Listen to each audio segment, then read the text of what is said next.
him. I think we need to get more intentional on doing these Monday morning meetings.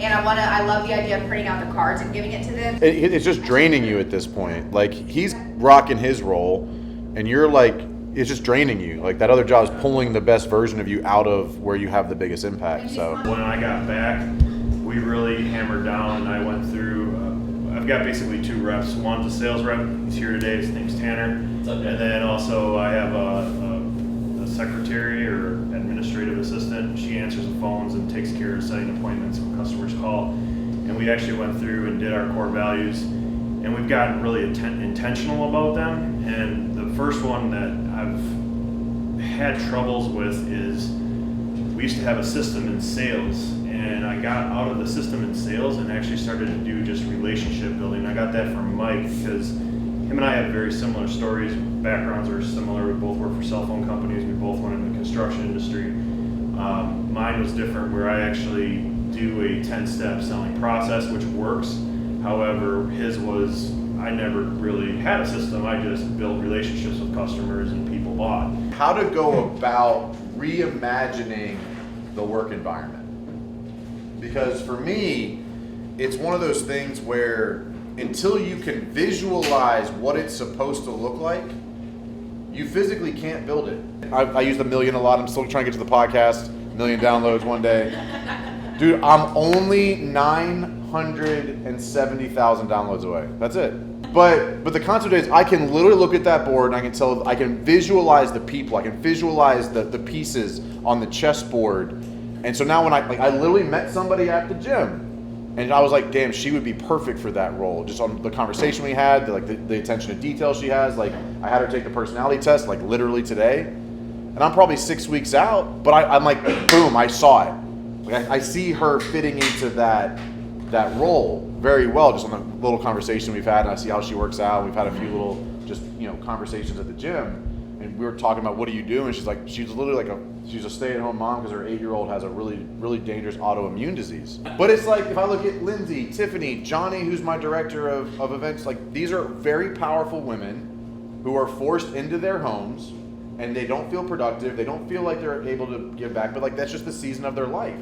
Well, guess what? I'm grooming my next season of leaders, because in the next 5 to 10 years, those kids are going to be out of the house, and guess what? I have a culture built around people who are willing to be creative, go after stuff, and now they have all the time in the world. Like, in 5 years, when Lindsay has all the time in the world, Lindsay only puts in 10, maybe 15 hours a week for me right now. She's incredibly important, and she's compensated for the value she brings, not the hours she puts in. But I know for a fact, in 5 years, when our kids get to that middle school age, which is not that far from now, I'm gonna have a rock star team who the culture is built, the process is built, the people are built, everything's there, right? That's literally my strategy.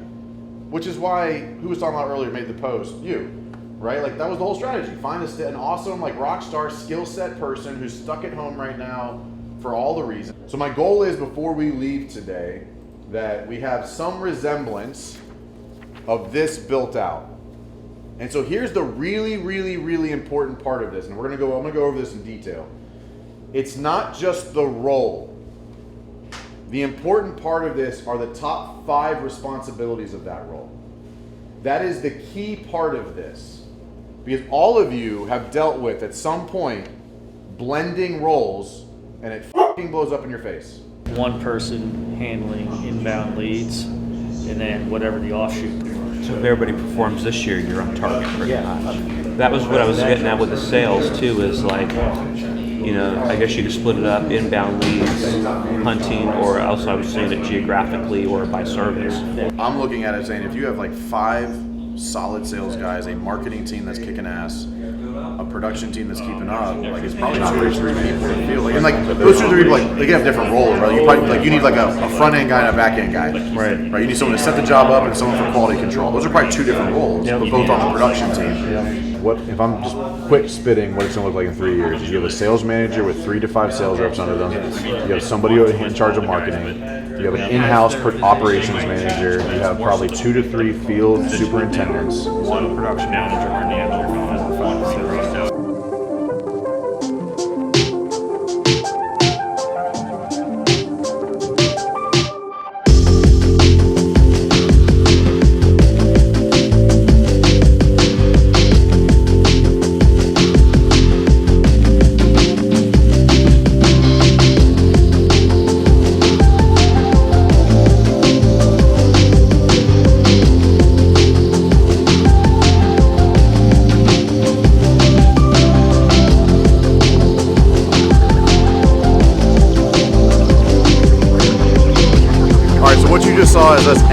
classroom portion of the day and headed to the Whitewater Center. Ultimately, we spent the morning working on leadership and organizational stuff. This entire theme is around leadership. What you're looking for, how to post, how to recruit, how to onboard, how to lead, all that kind of stuff. And today, we spent the morning reviewing our Q2 results. Everybody got a chance to speak and kind of talk about what's going on in their business. And halfway through the day, we got on a bus and headed here to the Whitewater Center so we can enjoy some outdoor activities, some team building, and ultimately get a lot of people out of their comfort zone going down these rapids.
Awesome. All right, I'm gonna go ahead and tie this off real quick. Yeah, that's the real secret shopper. It's gonna be on water. That was awesome. Is that your first time? First time ever. Really? Yeah, first time. Oh, I didn't know that. So like, it wasn't as hard as I was expecting. So I only saw one group the whole time get dunked. And it was the first group we saw when we fucking walked into the building. No. Oh, like when you were sitting over there? Yeah. He said that. So like that, there's 7 pumps, and they switch it every day. And when they switch pumps, it changes the current. Gotcha. So he's like, some days it's different than other days. That Was that cool? Great. Yeah. Lyle got his money's worth. Huh? Yeah. They stayed in one spot for a few minutes. Yeah. Nobody Did y'all fall out? No. I'm a professional. Same. What time is it? 3:40. We got 20 minutes. Climb it, Dan. Conquer it.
Nice job, Dan. Thank you. That's awesome.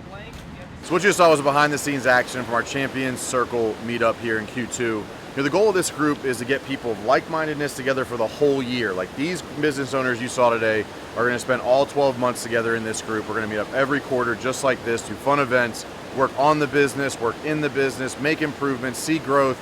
You know, we have people in this group right now with 300% year-over-year growth because of the work we've done so far over the first 2 quarters.